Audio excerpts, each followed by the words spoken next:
আজ আমরা গ্রাম সভায় কিশোর কিশোরীদের ভূমিকা নিয়ে আলোচনা করব।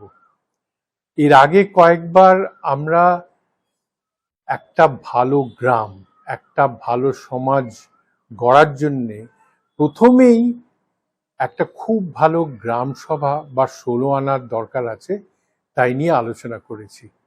এবং যে 10টি জিনিস হলে আমরা গ্রাম সভা বা 16 আনাকে ভালো বলবো তাই নিয়েও আমি খানিকটা বিস্তারে আলোচনা করেছি।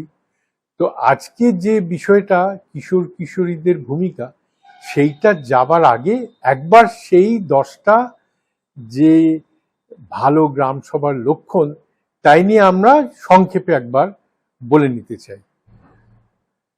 তো 1 নম্বর হচ্ছে যে গ্রাম সভা নিয়মিত হতে হবে। তার মানে কোনো বিপদে পড়লে কিংবা কোনো বিচার হতে গেলে কিংবা কোনো পুজো পার্বণের আগে শুধু গ্রাম সভা করা নয়, গ্রাম সভাটা অন্তত মাসে একবার, দরকার হলে মাসে 2-3 বার করতে হবে, তাহলেই সেটা হবে আসল গ্রাম সভা। 2 নম্বর পয়েন্ট হচ্ছে যে শুধু পুরুষরা আসলে গ্রাম সভা আবার 16 আনা বলা যাবে না। শুধু পুরুষরা আসলে তো সেটা 8 আনা বলতে হবে। পুরুষ মহিলা উভয়ই আসতে হবে, সবাইকে আসতে হবে, তাহলেই সেটা ভালো গ্রাম সভা। 3 নম্বর পয়েন্ট হচ্ছে যে 12 বছরের ঊর্ধ্বে কিশোর কিশোরীরা যদি আসে তাহলে সেটাকে আমরা খুব ভালো গ্রাম সভা বলবো, এবং এইটাই আজকের আলোচনার বিষয়। 4 নম্বর পয়েন্ট হচ্ছে যে গ্রাম সভায় দীর্ঘমেয়াদী একজনই সভাপতিত্ব করবে না, আমাদেরকে মাঝে মাঝেই সভাপতি পরিবর্তন করতে হবে। 5 নম্বর পয়েন্ট হচ্ছে গ্রামের ভালো মন্দ, গ্রামে সবার জীবন জীবিকা, সব বিষয় নিয়ে চূড়ান্ত সিদ্ধান্ত হবে এই গ্রাম সভায়, গ্রাম সভার বাইরে নয়। 6 নম্বর পয়েন্ট হচ্ছে এই যে গ্রাম সভায় সবকিছু আলোচনা হবে এবং তার সিদ্ধান্ত নেওয়া হবে, তাতে নানা রকম তর্ক বিতর্ক হবে, ঝগড়াঝাটি হবে, কিন্তু শেষমেশ সবাই একমত হবে, তখনই সিদ্ধান্ত হবে। সেইটাকে আমরা বলছি যে সর্বসম্মতিক্রমে সিদ্ধান্ত নেওয়া। 7 নম্বর হচ্ছে যে গ্রাম সভা নানা রকম বিষয়ের উপরে কমিটি বানাবে, গ্রাম সভার সিদ্ধান্ত মেনে এই কমিটিগুলো সেই বিষয়ের কাজগুলিকে গ্রামে রূপান্তরিত করবে। 8 নম্বর পয়েন্ট হচ্ছে যে গ্রাম সভা যদি মনে করে যে কোনো বিষয়ে তারা খুব ভালো করে জানে না, অথচ সেই বিষয়ে জানাটা খুব জরুরি, তাহলে তারা বাইরের দক্ষ লোককে নিয়ে এসে একটি কর্মশালা করবে, যেইখানে সেই গ্রামের কিছু লোক স্বেচ্ছায় অংশগ্রহণ করবে, যাদের সেই বিষয়ে রুচি আছে কিংবা যাদের কাছে সময় আছে। এইটাকে আমরা অধ্যয়ন মণ্ডলীও বলতে পারি।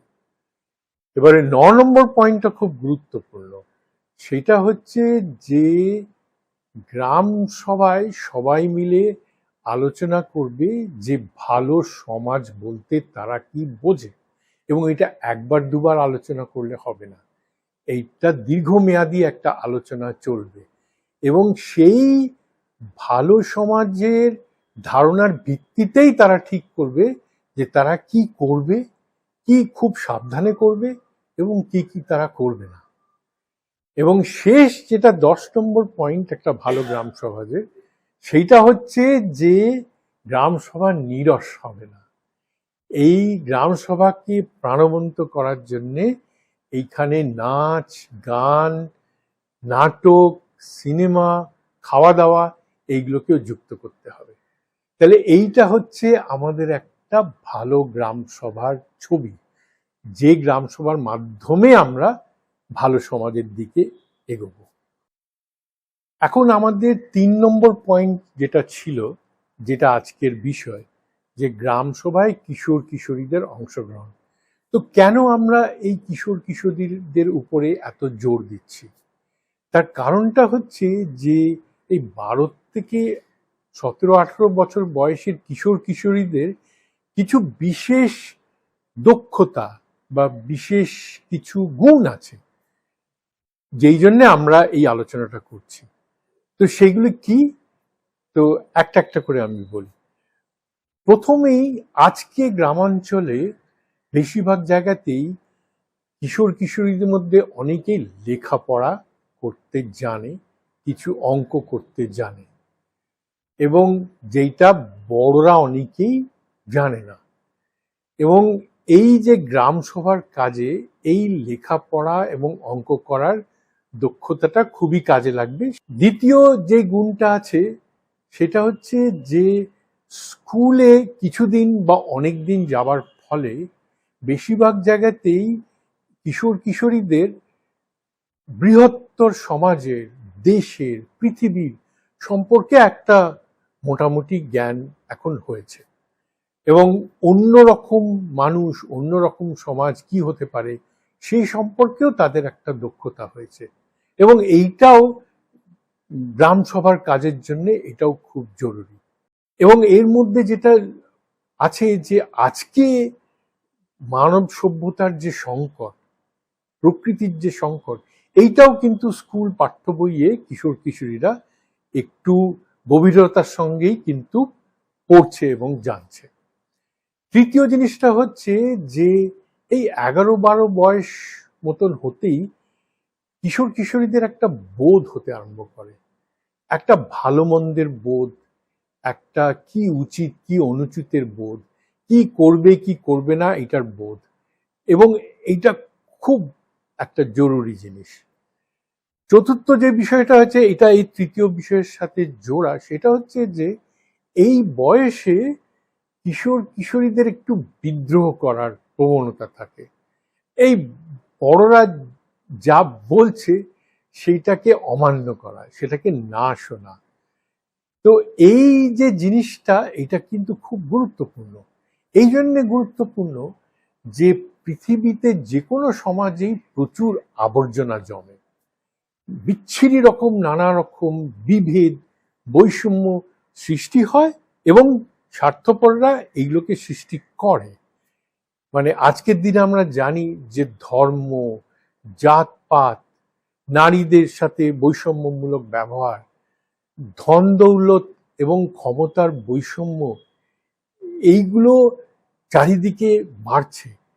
কিশোর কিশোরীদের যে বয়স, তাতে তারা অনেক সময়তেই এই নানা রকম অন্যায়ের প্রতিবাদ করার একটা প্রবণতা থাকে, তারা এইটা নিয়ে সরব হতে চায়। তো এইটা একটা চতুর্থ জিনিস, যেটা কিশোর কিশোরীরা যদি নানা রকম সামাজিক অন্যায়ের বিরুদ্ধে সরব হয়, তাহলে সেইটা আমাদের গ্রাম সভার মাধ্যমে গ্রামকে একটা ভালো সমাজের দিকে নিয়ে যেতে সাহায্যকারী হতে পারে। এবারে পঞ্চম যেটা লাস্ট বিষয়, সেইটা একটি আধুনিক জিনিস, যেটা এখন পর্যন্ত খুব ভালো কিছু হয়নি, সেটা হচ্ছে মোবাইল ফোন। এখন অনেক কিশোর কিশোরী এবং বিশেষ করে কিশোরদের কাছে এই বস্তুটা আছে, এবং অনেক ক্ষেত্রেই তারা এটা ব্যবহার করতে বেশ দক্ষ। এখন এই মোবাইল ফোনের কিন্তু গ্রাম সভা কাজকে এগিয়ে নিয়ে যাবার একটা সম্ভাবনা আছে, এবং সেইটাকে কি করে কাজে লাগাবো এইটা নিয়ে আমাদের সবাইকে কিন্তু পরীক্ষা করে দেখতে হবে। এবারে আমরা কিশোর কিশোরীরা গ্রাম সভায় এসে কি করবে তাই নিয়ে একটু আলোচনা করব। প্রথমেই গ্রাম মানেই প্রকৃতি ও প্রাকৃতিক সম্পদ, ও সেইটাকে ব্যবহার করে গ্রামের মানুষ নিজের জীবিকা নির্বাহ করে। অতএব গ্রাম সভায় এই কিভাবে প্রাকৃতিক সম্পদকে ভালো করে ব্যবহার করে জীবিকা নিয়ে আলোচনা করাটাই একটা প্রধান জিনিস। কিন্তু এই ঠিক মতো আলোচনা করতে গেলে এই প্রাকৃতিক সম্পদ নিয়ে কিছু পরিষ্কার, সঠিক এবং নিয়মিত তথ্য দরকার।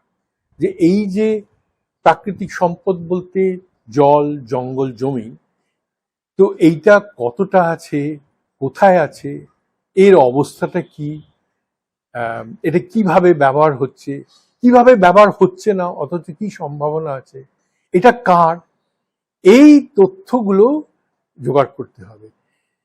কিশোর কিশোরীদের কাছে এই সার্ভে করা, সমীক্ষা করা, তাই নিয়ে কিছু অঙ্ক কষা, সেটাকে ছবি আকারে দেখানো, এইটার একটি সুপ্ত দক্ষতা আছে। সুপ্ত কেন বলছি, মানে শুয়ে থাকা দক্ষতা এটা আছে, যেহেতু ওরা লিখতে পড়তে পারে আর অঙ্ক করতে পারে, কিন্তু এটা ওরা ব্যবহার করেনি কোনোদিন হয়তো। এমনকি আজকে যদি আমরা পাঠ্য বই দেখি, ওদের পাঠ্য বইয়ের মধ্যেও কিন্তু এই কাজগুলো বলা আছে, কিন্তু কোনোদিন করা হয় না। অতএব আচ্ছা, এছাড়াও প্রাকৃতিক সম্পদ ছাড়াও গ্রামের মানুষের যে অন্যান্য জীবিকা আছে, তারা হাতের কাজ করে, তারা নানা ধরনের ব্যবসা বাণিজ্য করে, তারা হয়তো বাইরে চাকরি করে, এইগুলো নিয়েও কিন্তু সমীক্ষা করা দরকার আছে। মোদ্দা কথা, প্রাকৃতিক পরিবেশ সম্পদ সংক্রান্ত জীবিকা আর অন্যান্য জীবিকা, এই পুরো সমীক্ষা করে সেইটাকে ছবি আকারে কিশোর কিশোররা যদি গ্রাম সভায় পেশ করতে পারে, তাহলে কিন্তু গ্রাম সভায় সবাই মিলে এইগুলো নিয়ে সবার ভালোর জন্যে কিন্তু পরিকল্পনা করতে পারবে। এবং শুধু তাই নয়, এই প্রকৃতি পরিবেশ নিয়ে যে সাংঘাতিক সংকট আসছে, সেইটাকে নিয়েও যে রক্ষণাবেক্ষণ করার জন্যে কি করা যেতে পারে, তার পরিকল্পনাও কিন্তু তাহলে গ্রাম সভায় করা সম্ভব হবে। দ্বিতীয় বিষয় হচ্ছে যে ঠিক প্রাকৃতিক পরিবেশের মতনই হচ্ছে যে আমরা সামাজিক বিষয় কি করতে পারি। সামাজিক বিষয় বলতে আমরা বোঝাচ্ছি যেমন জনসংখ্যা, ঘর বাড়ি, শিক্ষা, স্বাস্থ্য, পরিকাঠামো, রাস্তা, বিদ্যুৎ, পানীয় জল ইত্যাদি, এইগুলো নিয়েও কিন্তু গ্রাম সভাকে বিচার করতে হবে। এবং প্রকৃতির যেরকম সমীক্ষা করছিল কিশোর কিশোরীরা, এরা সামাজিক বিষয়েও একই প্রকার সমীক্ষা করবে আর সেটা গ্রাম সভায় পেশ করতে পারবে। এইখানে কিন্তু ওই গুরুত্বপূর্ণ জিনিসটা চলে আসছে। আমরা যখনই সামাজিক বিষয় এই সমীক্ষার কথা বলছি, তখন কিন্তু এইখানে নানা রকম বৈষম্য, নানা রকম অন্যায়, মূল্যবোধের কথা চলে আসে। এবং আমরা আগেই আলোচনা করেছি যে কিশোর কিশোরীদের মধ্যে একটা স্বাভাবিক প্রবণতা আছে যে অন্যায় দেখলেই তার বিরুদ্ধে সরব হওয়া। অতএব কিশোর কিশোরীদেরও শিখতে হবে যে যখন তারা এই অন্যায় দেখছে, সেইটা কিভাবে তারা গ্রাম সভায় তার উত্থাপন করবে, কিভাবে সেই আলোচনাটা করবে। এবং এটা খুব সহজ ব্যাপার নয়। এক অর্থে আমি বলার চেষ্টা করছি যে এইটা এক ধরনের রাজনৈতিক শিক্ষা, যেটা কিন্তু এই গ্রাম সভায় এসে কিশোর কিশোরীদের শিখতে হবে। আজকে মানে আমরা বলতে পারি যে তৃতীয় বিষয়টা হচ্ছে যে গণতান্ত্রিক শিক্ষা।